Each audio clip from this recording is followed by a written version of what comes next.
Welcome in, everyone, to the Football Addicts Anonymous podcast. How are you doing, Logan? It is nice Doing out excellent, in man. Milwaukee. Yep, it's nice out this time. Nice and sunny.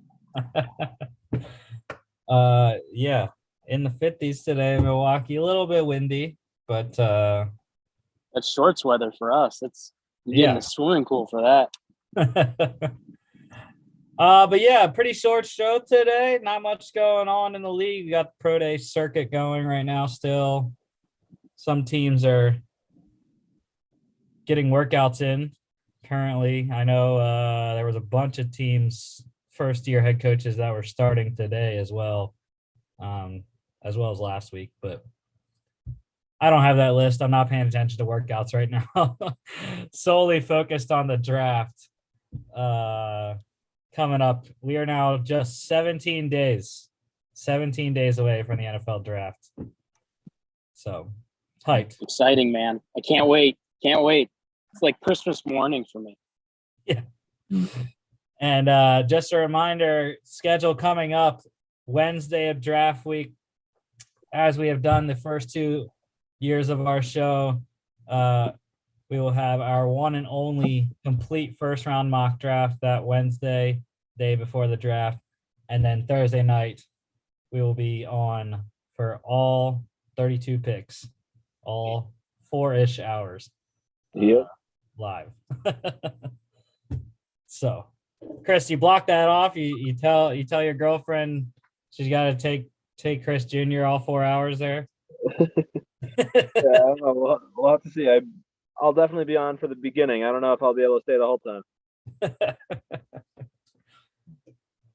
All right, let's get to it. We are finishing the show today with our mock draft series, Colts and Browns. We're getting down to it, into the last couple of teams that don't have a first round pick. We're going to start off on a somber note, though. We're skipping one thing to start off here, but tragic news on Saturday morning there in Florida. Steelers quarterback and former Washington first round pick, quarterback Dwayne Haskins, struck by a dump truck Saturday morning. Died due to his injuries in that collision. Was jogging along a highway, I guess. I didn't read too much into the exact details of what happened. But yeah, would have turned 25 on May 3rd.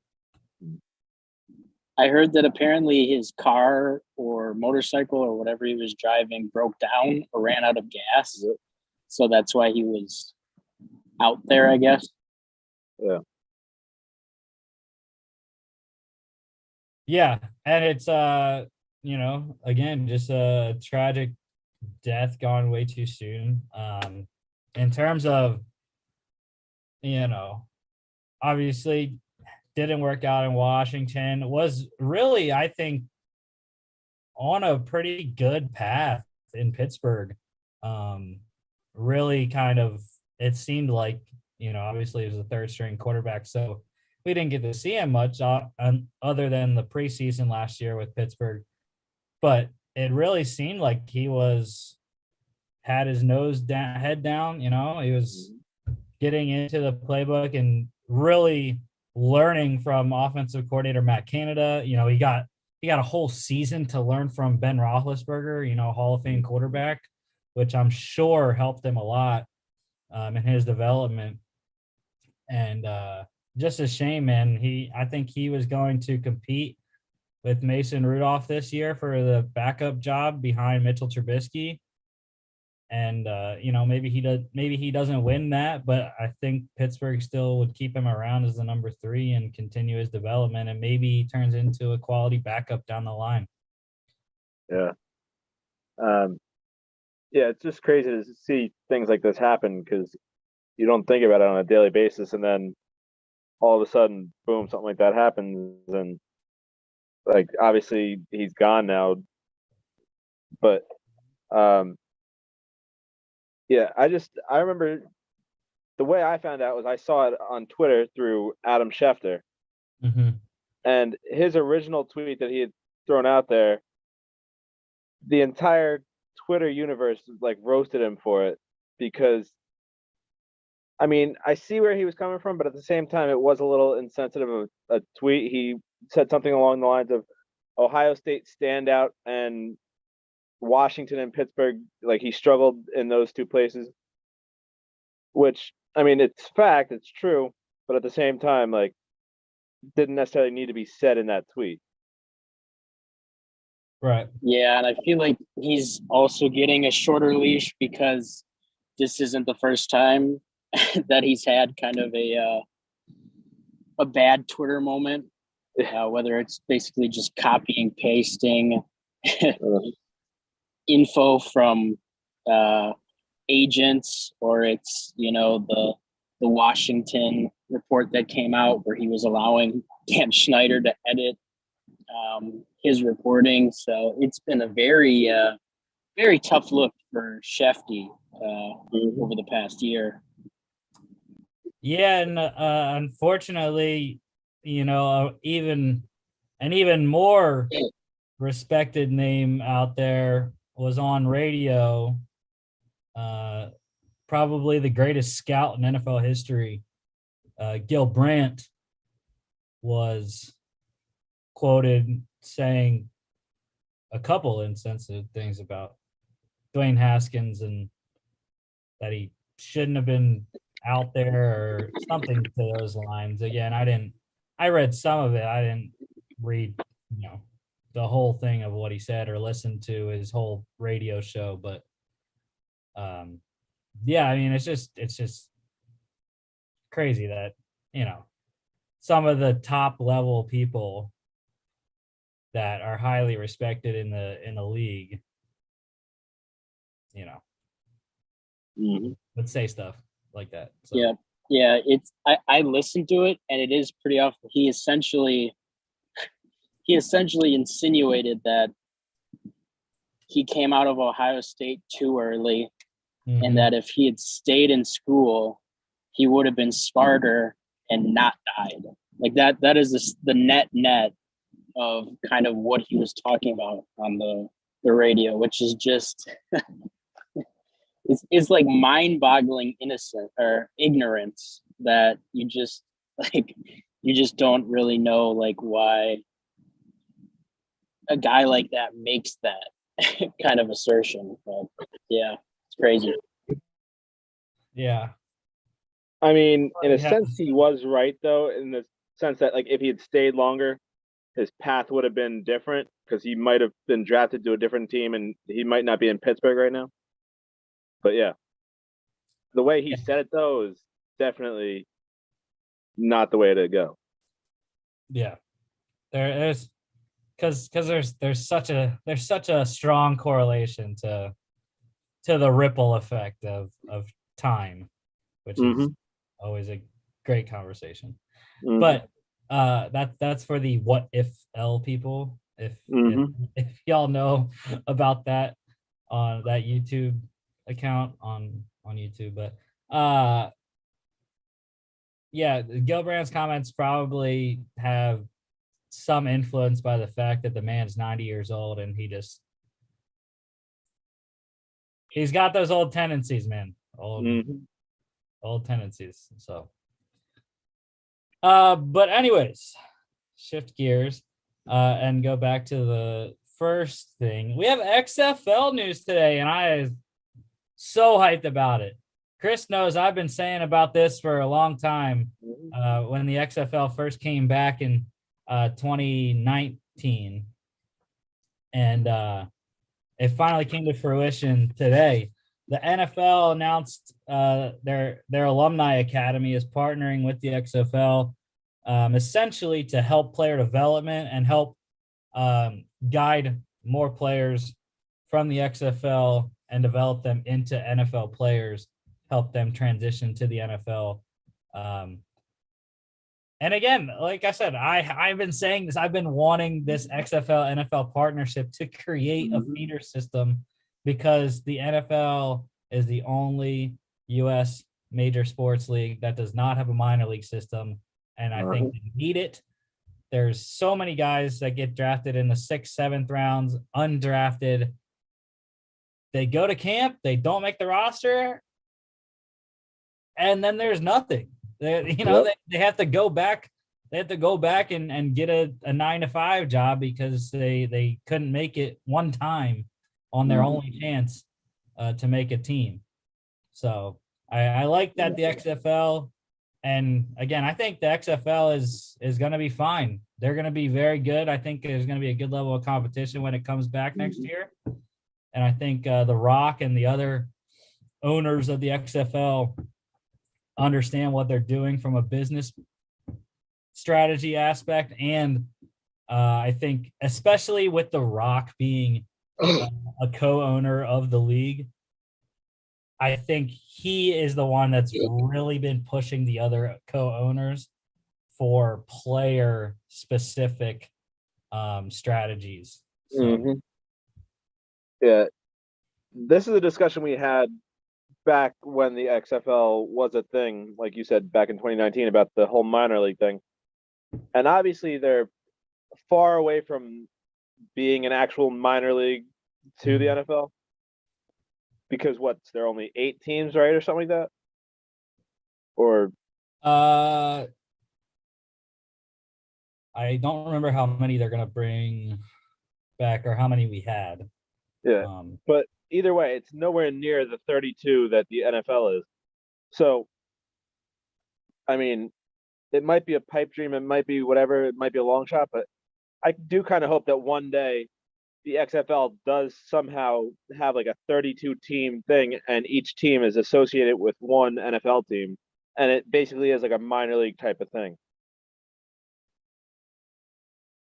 Yeah, I definitely think that Go ahead, Russ. All right. I definitely think it's a step in the right direction, right? Where you're just it's good to just take one step forward. And the fact that they're already emphasizing kind of player development and game development is really good, I think, because I feel like the other iterations of the XFL were like purely entertainment based, and the product on the field wasn't very good. I think they'll have much more success going with this route and being as affiliated as possible with the NFL. Yeah, and so looking at it, they don't have the team names on the XFL website right now, but just searching XFL teams. Yeah, when they had the remake coming back in 2019, there was 8 teams. The St. Louis Battlehawks, Dallas Renegades, New York Guardians, LA Wildcats, Tampa Bay Vipers, DC Defenders, Houston Roughnecks, and the Seattle Dragons. And I mean, obviously, the XFL last time didn't even last the full season, right? It ended after like 4 games or something like that. Vince McMahon went broke. Yeah. So, I mean, hopefully this time it can at least last the full season, and they can kind of have that full season to reflect on what happened and all that. And it's just kind of interesting to see. Like, obviously it was a small sample size last time, but that XFL experience did help a few players. I think most notably it helped PJ Walker, who was he the backup, right, for Carolina, or third string something for Carolina last year? Backup, third string, started a couple games. Yeah, the quarterback situation in Carolina is confusing, but yeah, so I think he was probably the biggest name that came out of the XFL, at least that stuck on the NFL roster. I can't really think of anybody else, but I know he was one of them. Yeah, he also had his receiver from the Dallas Renegades that I can't remember his name, but he also signed in Carolina. Was in a backup role, but yeah, it's going to be interesting because I don't think the XFL hasn't had their draft yet. I'm not sure exactly when that's coming. I haven't followed it too much their off-season work. I just follow the XFL, I get updates from the XFL, and usually it's The Rock that's sending those updates out. But I know they just rebranded. I'm not that big of a fan of the rebrand. It's just it's dull, just a plain black and white logo. I mean, it's clean, like it's pretty clean, but I don't know. I thought the red, white, and blue logo looked fine. I guess they do want to move away from what it used to be, and I don't know. We'll see, but still, about a year exactly away. They haven't obviously released any schedules or anything like that, or a start date, I don't think so. But yeah, we do have the USFL starting this weekend. Again, I'm probably going to watch it, but we're not going to talk about it on the show. We'll see. Yeah, no, that's definitely not going to be all that exciting, but we'll see how the XFL goes. So far, the most exciting spring football that we've had was last year when the FCS was playing. So if the XFL can kind of match that next year, we'll be set. Hey, and I'm ready to re-up and get my Google Sheets going again for our XFL Fantasy League. I'm in. All right. So next thing we have just a general thing. Field Yates put this out on Twitter today. I thought it was interesting. The Jacksonville Jaguars, it's no shock. They, based off the pick value chart that Rich Hill put out, I don't know what the PP stands for. It's at PP_Rich_Hill on Twitter. Put this pick value chart out there, and the Jags, with the number one pick, obviously the most valuable pick in the draft, have the most value of any team in the draft, with their 12 picks, which is tied for first with the Chiefs. The Dolphins have the least value. They only have 63 points of value, and they also have the least amount of picks in the draft. So also makes sense. They only have 4 picks this year. Yeah, they used them all to get Tyreek Hill. So,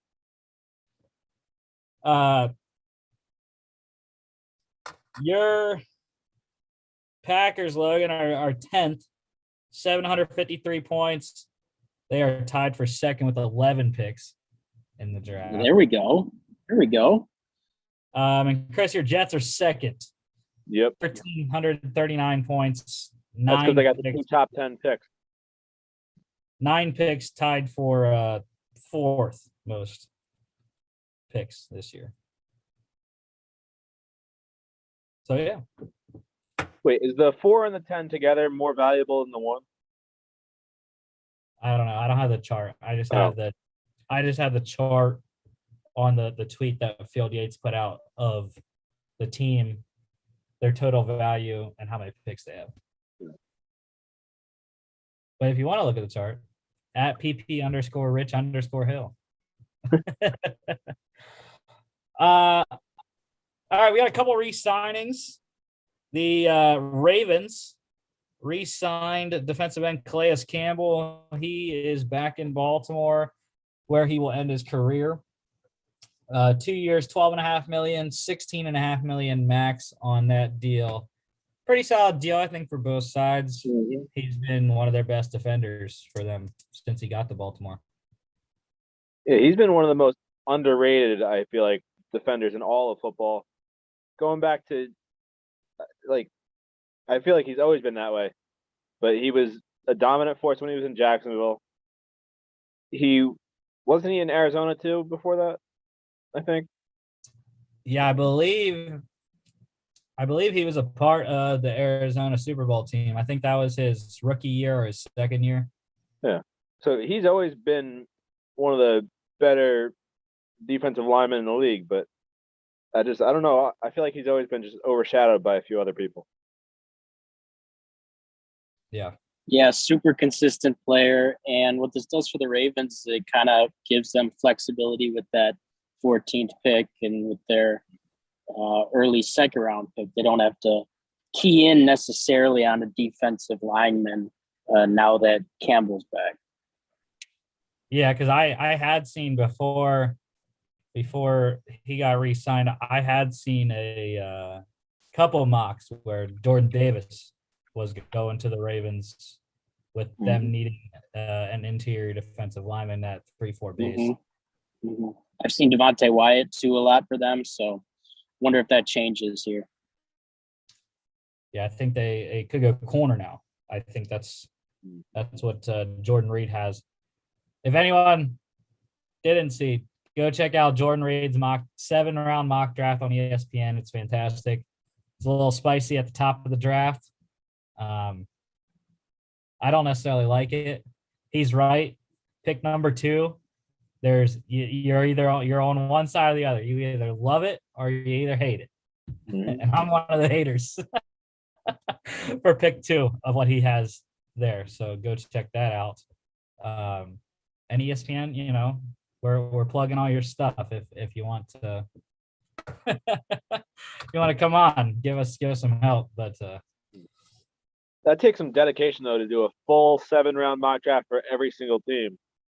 So yeah. Good for him. It's also nice. I mean, he has descriptions of his picks all the way through round 3, which you don't see very often. Would I love descriptions for all 7 rounds? Yes. But 3 rounds is a lot more than other people do. Yeah. Yeah, Jordan Reed's been killing it for a while now. I remember him being at the Draft Network before he switched over to ESPN. So, yeah, he's one of the best in the NFL draft biz. Yeah, and for anyone that's wondering why I'm wearing a Steelers hat and an Eagles jersey, the Eagles jersey is Carson Wentz because we're doing the Colts draft. So I figured even though he's not a Colt anymore, he was the only player I have in my jersey repertoire that played for the Colts. And the Steelers hat, I had to wear something Steelers for Dwayne Haskins today. So the Commanders, they re-signed kicker Joey Sly, 2 years, $5 million, $2 million guaranteed. He's been excellent for Washington. I think I saw the stats on the re-signing tweet, 92% on field goals last year. Yeah. And was an excellent in his kickoff to touchback ratio as well. So good find coming. He didn't go straight from Carolina to Washington. He went somewhere else. Did he go to the Giants? So I think so.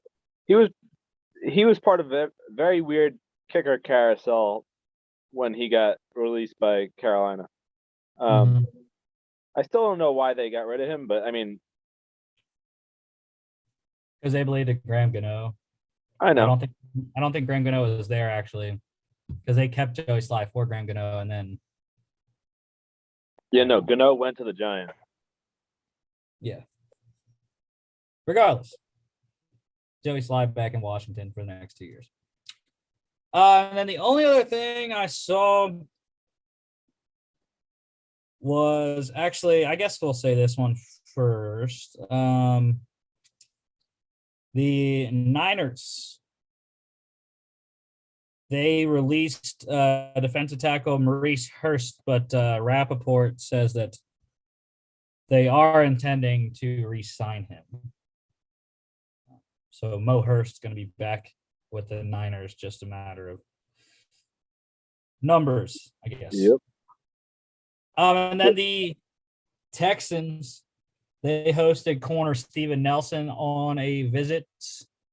Nice veteran option available out there still for anyone. Yeah, I didn't realize he was still out there. Yeah, I mean, he played well in Philly, I thought, last year. Played well in the couple of years before that in Pittsburgh. So, yeah, could be a nice signing for Houston and GM Nick Caserio there. Yeah. Kind of surprised he's not going for a guy like Stephon Gilmore, being that he has the New England ties. Yeah. it's interesting. Gilmore's not signed. I think he's one of those guys that probably wants too much money at this point. He's got to take it with a grain of salt and tell his agent it's fine. You can go lower than our number. But so he does that, probably. And I also think he wants to go to a contender too, and none of the contenders are going to pay him what he wants. Yeah. I mean, he's also on the older end. It's not like he's 26, 27 anymore. He's getting closer to 30 now. So, yeah, I don't know. And I have not listened to this because it's just came out, but Adam Schefter has put out an apology on the Adam Schefter podcast to Dwayne Haskins. So listen to that if you wish. Okay, so mock draft time. Let's get it going. Pretty boring. We only got 5 picks today. The Colts have both of Washington's second and third rounders from the Carson Wentz trade. Number 42 overall and number 73 overall. The Browns, even with the Deshaun Watson trade, they still have all 3 of their second and third round picks. Number 44 in the second, number 78, and then number 99 is compensatory selection. The Colts lost all theirs though. From I know they lost the first rounder from the Philly trade, right? Or and then what about their own second and third? The Matt Ryan trade. I forgot about the Matt Ryan trade. Yeah, I don't remember what that exactly was, but yeah.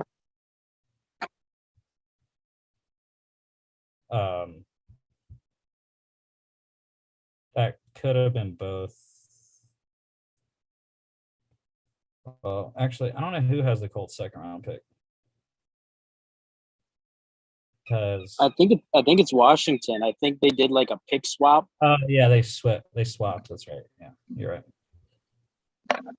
So yeah, Washington has the second round pick, and Atlanta has their third round pick.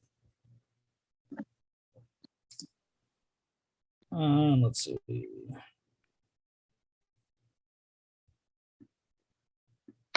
Our league safe information there, Chris.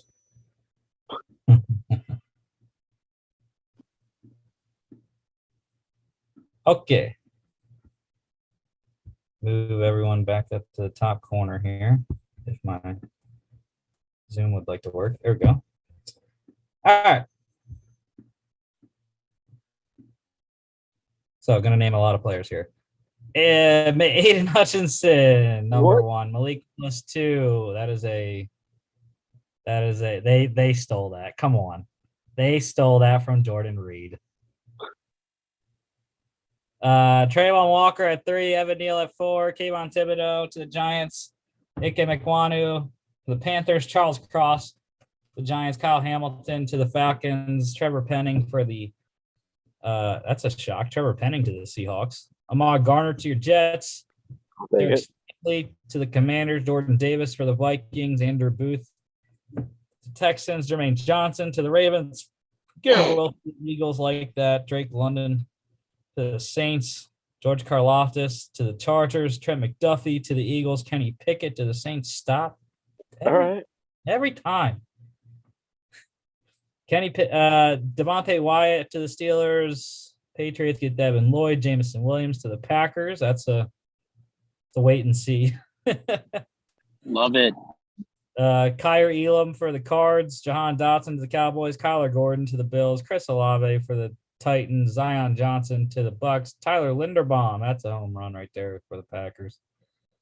Yeah, 28. That's pretty good. Daxton Hill and Nakobe Dean to the Chiefs. Tariq Woolen to the Bengals. Lewis Seen for the Lions. Quay Walker to the Jags. Boye Mafe to the Lions. Perry and Winfrey. Jets doubling down on D linemen. Kenyon Green to the Giants. Desmond Ritter for the Texans. No, that's not going to happen. David Ojabo, though, to your Jets. Gotta I wait. don't know if I like that one. Gotta wait on him, Chris. Yeah. Traylon Burks to the Bears, Matt Corral. That's a popular pick. The Seahawks in the second round, Matt Corral. And then Arnold Ebiketie to the Seahawks as well. So Colts, top player on the board is Jaquan Brisker. Safety's not till the 5th need. Their safeties are fine, I guess. They just signed Rodney McLeod. So, but yeah, edge rush. Their starters are good. They have their 2 guys, Kwity Paye, Yannick Ngakoue. Didn't even know he signed there. Didn't remember that, but He got traded, I think. I don't think so.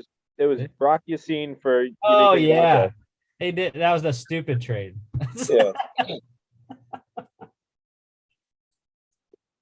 But yeah, so Yannick Ngakoue, Kwity Paye.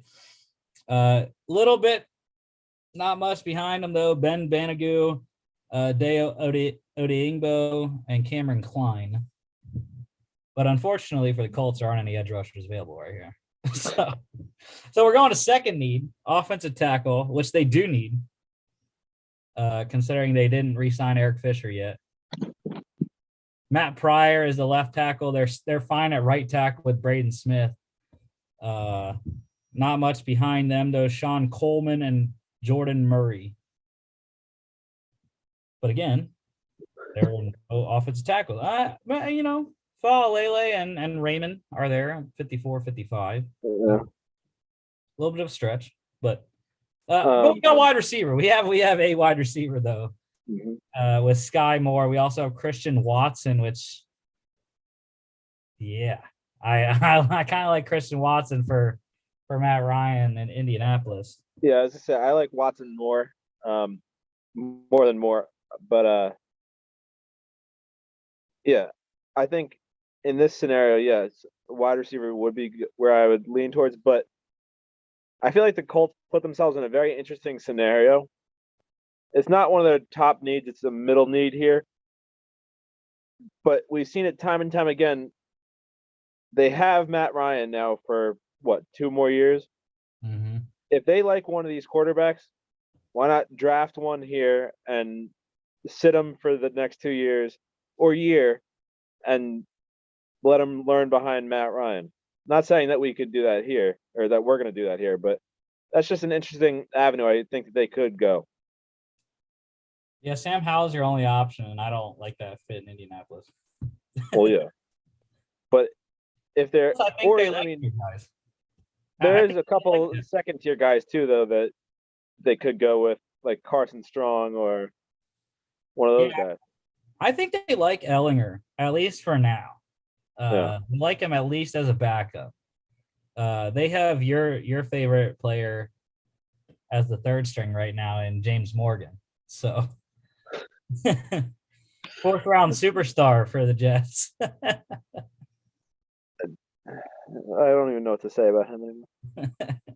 He's not even the biggest draft bust for the Jets ever either. So, but yeah, so they didn't re-sign Ty yet, which I don't know if that's still a possibility. If he's going to retire, he should retire. He should have retired last year. He should retire, but current wide receivers: Michael Pittman Jr., Paris Campbell, Ashton Dulin, Desmond Patman, Mike Strachan, Kiki QT, DeMichael Harris, and Courtney Davis.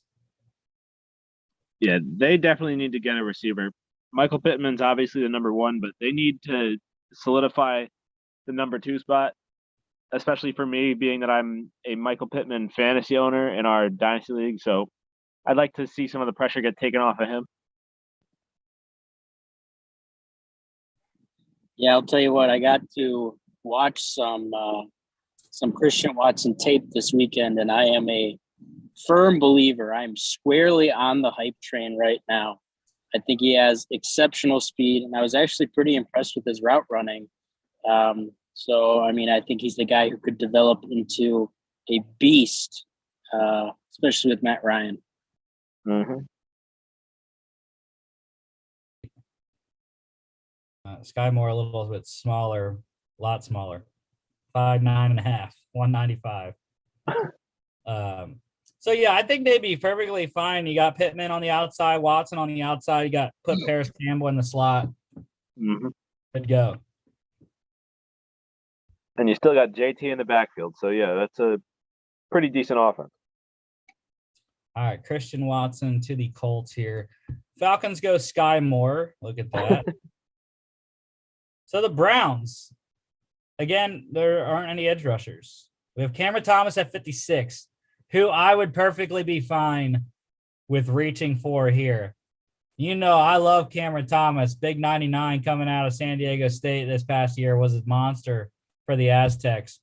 The Browns pass rush, without re-signing Jadeveon Clowney right now, they traded for Chase Winovich from the Patriots, but they have Myles Garrett, Chase Winovich, Curtis Weaver, who was one of our favorite guys last year's draft in the late rounds, coming out of Boise State. And then they have Porter Gustin, former USC Trojan, and former Jacksonville Jaguars first-round pick Taven Bryan as well. I don't know why they list him as a DN. He came out as a D tackle. So, but the Browns listed him as a DN, so on their depth chart on ESPN anyway. So, I mean, yeah, edge is a big need, but instead of reaching for one now, they have 2 picks in the 3rd round. I think they could maybe get one for more of a reasonable price or whatever you want to call it in the 3rd round. And they have another need up here. It's a middle of the road need for them, but it's the top player available right now with Jaquan Brisker. I could see them going this route in this scenario. see, and I don't know why they need a safety though, because I think their 4 deep is great right now. I mean, they have Ronnie Harrison Jr., who they just signed. They have John Johnson, who they signed in free agency last year. Mm-hmm. And then they have former draft picks, Grant Delpit and Richard LeCount. So I like their 4 safeties that they have currently on the roster. I don't think they need to go with the safety, even though it'd be a perfect value. I mean, it'd be a fantastic value. Well, what about, obviously they just lost out on 2 receivers there going back to back before their pick. I'm trying to think of their wide receiver depth. They got Cooper, they got Peoples-Jones. They signed Jakeem Grant from Chicago, and then they have Anthony Schwartz and Jamarcus Bradley. They only have 5 receivers on the depth chart right now. So they definitely do need one, but there's none anywhere near the top of the list right now. Pickens is all the way down here at 59. Which would be an even bigger stretch than the going edge there. Is there any interior D linemen on the list right now? There are. If we don't want to stretch for Cameron Thomas, that's fine, because we do have a perfectly capable interior defensive lineman right here in DeMarvin Leal of Texas Tech, which I love too. Their interior depth right now is so-so. You know, we got Jordan Elliott and Malik McDowell as the starters, and they only have one other guy listed as a defensive tackle in Tommy Togiai that they drafted last year. So they need depth at the very least. Mm-hmm. Not a starting caliber player, which I think they all could be. Yeah, just don't accidentally go with Sean Ryan this time like you did last week. Because I just saw his name when you were scrolling there. I was like, don't accidentally click him again. Logan, what do you think? Yeah, I think, and this might be the case for Thomas too. The thing with Leal is he's kind of a tweener, which might actually be good for them since they have an edge and interior D-line need. I think Leal is like in the 283 range, somewhere in that. Nice. Hey, there we go. Just off the dome. So, yeah, I mean, that could be good for them. I don't know. I love Cameron Thomas as well. And he's another guy. I think they played him interior D-line a little bit at San Diego State. So he has inside-outside versatility a little bit. I'm not sure he's as hefty as Leal is or built for IDL at the next level, but either one of those guys could be a pretty good selection, I think, for what they need. Yeah, he's a little light to rush on the inside, 267. Yeah, that 15 pounds or whatever it is makes a huge difference. So I do like the versatility of DeMarvin Leal a lot better than Cameron Thomas. Alrighty. DeMarvin Leal is the pick for Cleveland here. Ravens go Tyler Smith, Christian Harris to the Vikings, George Pickens to the Commanders, Sean Ryan to the Bears, Jalen Petrie for the Saints, Roger McCurry to the Chiefs, Cam Thomas. Love it. Get it, Eagles. Jamari Salyer to the Steelers. Love that one too. Travis Jones. I saw that one in the Jordan Reed mock in the second round to the Packers. Love it. Jaquan Brisker for the Pats. Logan Hall to the Cardinals. Josh Pascal to the Cowboys. David Bell for the Bills. Chad Muma for the Falcons. Bernard Raymond. There's your new right tackle for the Packers. Also love it. John Mechie. The rich get richer in Tampa. Calvin Austin for the Niners. Kingsley Enagbare to the Chiefs. Trey McBride. That is a home run for Joey B. Brian Asamoah to the Broncos. Daniel Fa'alele to the Jags. Kenneth Walker. That's an interesting selection, Detroit. Don't step on my guy DeAndre Swift, bro. Don't do it. They're already ready to give up on him. Kirby Joseph to the Giants. Darian Kinnard for the Texans. Your Jets go Damari Mathis. Jalen Tolbert for the Jags. Nicholas Petit-Frere to the Bears. Mario Goodrich for the Seahawks. So do we have an edge for the Colts here? We do. Drake Jackson is there. Sam Howell's really fallen in this draft. He's still there. I mean, do we want to? We have three people, so it's if 2 out of 3 vote yes. I mean, you said it yourself though. Sam Howell's not the best fit for Indianapolis, so he's kind of like Sam Ellinger in my mind, except bigger. Yeah. I would be shocked if Howell falls this far. I mean, he has here, right, in the simulation, but I feel like a much more realistic scenario is Strong falling this far because of his knee injury. So, I mean, that's one avenue. Yeah, so do we have multiple options? No, we really don't. There aren't any tackles available. So it's literally quarterback, really, kind of, because it's all that's up at the top are linebackers and tight ends and running backs, which we don't need. Well, wait, I saw a corner, which is now technically their third biggest need because we already got rid of wide receiver. Yeah, it's down to 83. I don't know about that. I mean, I would just take it at this point. Drake Jackson, give them some depth behind Kwity Paye and Unique Ngakoue, and obviously Ngakoue is not going to be there long term. So yeah, I mean, edge is their biggest need, and it's a well-known fact that if they really do want a quarterback, next year's class is presumably a lot better than this one. So they can go out and get their guy next year rather than settle for one in the later rounds this year. Yeah, and I think after the Matt Ryan trade, they're probably squarely in win now mode, especially for this year. So I think you could lock in Drake Jackson there. Yeah. All right. Drake Jackson to the Indianapolis Colts, 73. Falcons, there you go. There's Sam Howell.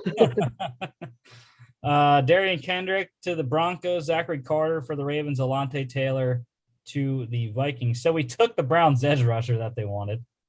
And we don't have any receivers. There's an edge rusher, Nick Benito. So 6 spots based on where they have him ranked and where we're at right now. So not a stretch. We don't have any safeties until way back. So there's a punter. I guess, again, I mean, Nick Bonito has to be the guy because we don't have any other options based off what they need. We do have linebackers, though. We have plenty of linebackers if we want to go linebacker because when you look at it, I mean, again, their starting three, I think, are perfectly fine.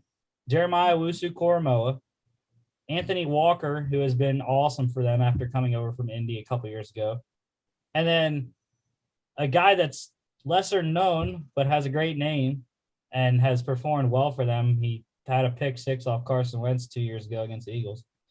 Sione Takitaki, former BYU Cougar.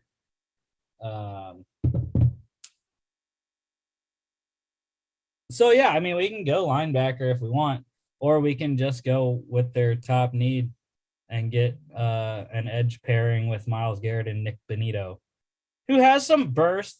Was pretty good at Oklahoma. Maybe not as strong against the run, but he's definitely pretty bendy in the rush, in the pass rush.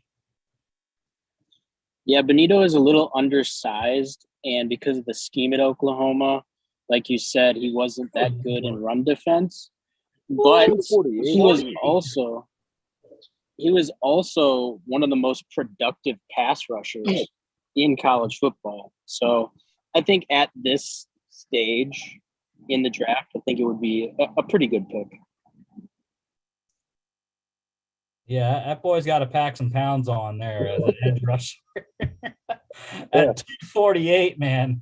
That's or I mean, move him out to linebacker too. Yeah, but Cleveland runs a 4-3. He's definitely not an off-ball backer. No. But I could see a scenario in which Cleveland puts him at the end, but he stands up in a 2-point stance and rushes that way. I wouldn't be surprised based off what his size is. Coming out of a 3-point stance, it just doesn't seem like that would be the ideal rushing style until he puts some more weight on.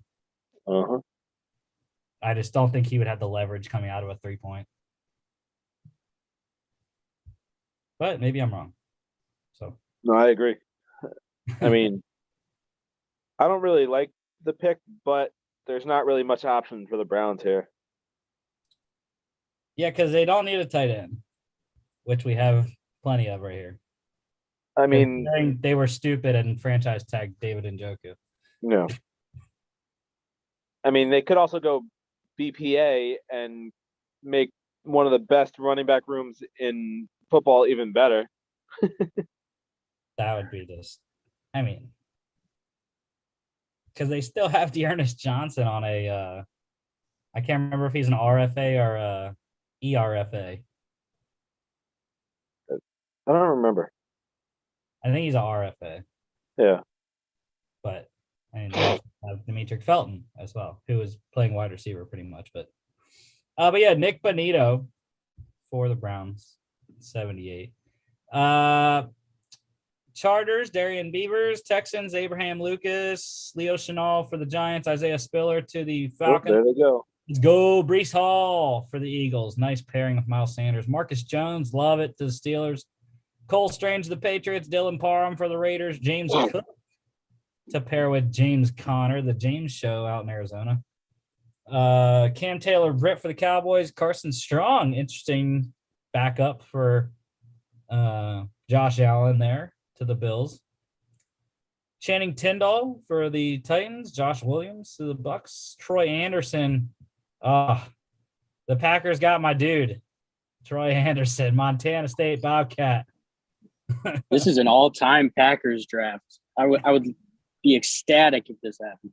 Michael Wright to the Niners. Kyle Phillips for the Chiefs. Spencer Burford, Bengals. Sam Williams to the Broncos. Ed Ingram to the Lions. Cade Otton. It's a good pick for the Saints there.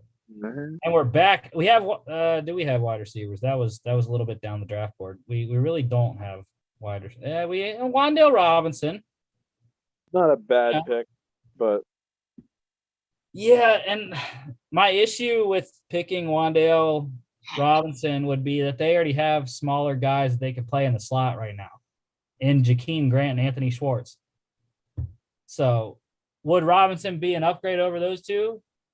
I almost wish we waited for edge rusher here though, because we have two decent ones here. Specifically, Majai Sanders. I'm a fan of his, and I think he would have probably fit a little bit better than Nick Bettino or whatever his name is. Nick Benito. Benito, yeah, that's what I meant, not Bettino. But obviously, we already went edge. We could technically triple down on the defensive line if we really wanted to, but I mean, what else do they need? They need the wide receiver. We already said that. Safety, I don't think is anywhere near. There's no safeties left in this draft. Nick Cross. Linebacker is one of the deeper positions in this draft, but I don't see any really anywhere. JoJo Doman right there, and Jesse Luketa. There is one tackle here, another Penn State, Rasheed Walker. Again, their tackles I think are fine. They actually run 5 deep at offensive tackle right now. Jedrick Wills, Jack Conklin, Blake Hance, Chris Hubbard, and James Hudson. And they also have they had 2 other guys too, but no one knows who those guys are. So I won't mention their names. So yeah, I mean they're 5 deep at tackle. I think they're pretty good at corner. See, corner is also really good. I think for Cleveland right now, they run 5 deep at corner in my mind as well. Denzel Ward, Greg Newsome, Troy Hill, Grady Williams, and AJ Green. So, I think it comes down to again. It says tight end. Njoku's on the franchise tag. They just drafted Harrison Bryant 2 years ago. Yeah. Who was the backup this year. They have Miller Forrestall as well. But is the tight end value just too good right now to not take one and then maybe try to trade Njoku and just put one of the tight ends that they draft and Bryant out there to give Deshaun Watson a 2 tight end look? Yeah, I mean, I like those tight ends that are at the top there, Likely and Ruckert, but that all hinges on being able to move on from one of those other guys. I mean, obviously, having a 3rd tight end as a backup tight end or whatever isn't that bad of an idea either. You just mentioned like a 2 tight end set. Obviously, that would mean that Njoku and Bryant would be the starters, and then whoever we draft here would be the backup, presumably, unless the rookie could beat out one of those other guys. So I mean, tight end's not a terrible idea. I like that. Obviously, we've already gotten defense twice, and we already said safety is pretty set. Plus, there's none in the draft really. Linebacker, I do like those guys that are on the board right now, but the linebacker position, at least the starters, are pretty good. I don't know how much depth they have behind them. Not a lot. But yeah, so I think it would have to be between the linebacker and tight end here. I don't know which I'd rather have, but I think if you wanted to go best player available here, it would be Isaiah Likely. I think if you wanted to go kind of for need, Jesse Luketa is pretty versatile in that he's played off-ball linebacker, but he also, I believe, played edge in spots for Penn State. So he has LB and OLB versatility. So I think it's either Luketa or Likely or Rucker. And it just depends on the draft strategy that the Browns would employ here. Yeah. And I think I don't know how Deshaun Watson feels about his weapons right now, because I think he's going to have a big say. He's gonna have a big say on where they go, especially early rounds. Deshaun might say we need a wide receiver with one of our first 2 picks, one of our first 3 picks. Mm-hmm. And we haven't gotten him a wide receiver. That's why I've been holding here on Wan'Dale Robinson. I know I said Jakeem Grant, Anthony Schwartz are there still. So it could be fine. It could be fine. If any other guy was here other than Wan'Dale that was an outside receiver, home run it in, we're drafting a wide receiver. But because that's the only receiver available, I don't think we can go there. So I think with the linebackers, I think their defenses, they need to fix the defense, and they don't have depth. So if Logan likes Jesse Luketa, I mean, that's probably where we should go, because the best case scenario you're going to get with Jesse Luketa is he's going to beat out Sione Takitaki for that strong side linebacker spot. Yeah. Because I think that's the weakest of their 3 starters right now. Anthony Walker at Mike and JOK at Will, I think are good. They're solid. But I think their weakest spot is at Sam with Takitaki. Yeah. And Luketa, I mean, at the worst, he gives them depth. Yeah. I don't know much about Luketa. Obviously, you do, being a Penn State fan, so I trust your judgment with the Luketa pick. I personally like Doman, but again, Luketa is obviously the higher ranked prospect, and No, he's not. you'll know much more about him than I would. So Doman's higher. Oh, he is? I thought he was lower. No, he's at 95. Luketa's at 107. Oh. Well, yeah, I do like Doman better, but if you both vote for Luketa, then I'm outvoted. Yeah, Jesse Luketa, 6'3", 253, pretty good size. The Draft Network has him at 4-star prospect. So, all right, Jesse Luketa for the Cleveland Browns, their last pick, and that's our last pick. Ravens, Rasheed Walker, Terrell Bernard for the Eagles, JoJo Doman to the Dolphins. Where am I at here? Chiefs go Cordell Volson. Rams go Tyreek Smith, and Niners go Alec Lindstrom. So our picks for the Browns and Colts here: the Colts at 42 go Christian Watson, wide receiver, North Dakota State. Browns 44, DeMarvin Leal, interior defensive line, Texas A&M. Colts at 73, Drake Jackson, edge out of USC. 78, Browns go Nick Bonito, edge out of Oklahoma. And Browns at 99, Jesse Luketa, linebacker, Penn State. I think all around, all 5 picks pretty good. I like the Colts 2 picks better, though. Yeah, this kind of draft that we did here, it was a tough one because obviously our first pick wasn't until 42. So a lot could happen in those first 41 picks that kind of threw us off. And I mean, I feel like it happened more for the Browns than it did for the Colts with the draft board being messed up. But yeah, I like both these drafts. I don't know. I don't know which one I prefer. I think definitely I'm gonna go with the Colts too, only because I really don't like the Nick Bonito pick. But yeah. Yeah, I think I like the Colts one better, but I think it's also a product of their roster. To be honest, I kind of like where they're at in terms of their roster, their D line, especially after acquiring Yannick Ngakoue. Whereas the Browns, I feel like the Browns kind of had to go with the, throw as many darts at the dartboard to see what sticks in order to get Myles Garrett some help. So yeah, I'm still surprised that they have not re-signed Jadeveon Clowney. It seemed like he was a pretty good fit in Cleveland for them. I don't know if it's money or they just don't see him as their guy, the opposite of Myles Garrett. So I'm kind of surprised that Clowney's out there in general, not just with the Browns. I'm surprised he hasn't been picked up by anybody. That's the question for a lot of guys right now, man. I think a lot of guys. I think maybe Logan said this a show or two ago. A lot of guys are. It's after the draft now. You gotta wait. So,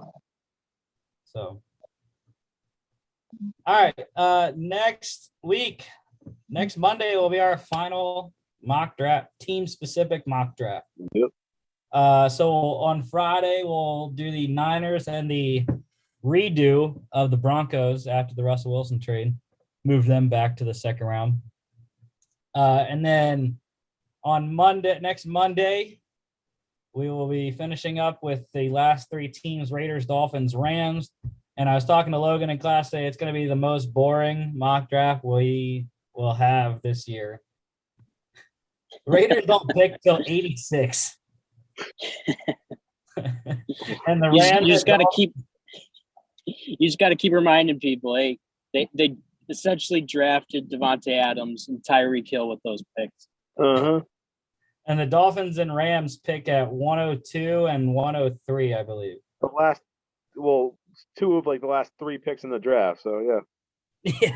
At least in our 3 draft, yeah. Yeah. So I will be running out of breath with saying the first 85 picks by the time we get to the Raiders. But yeah, that is stuff for today. Don't forget to follow us on all our social media at FAA Podcast on Instagram and Twitter. FAApodcast.com is our website. You can check us out here on YouTube, Spotify, Apple Podcasts, and iHeartRadio. Chris, you got to get the mocks up. Yeah, I know. All right, John.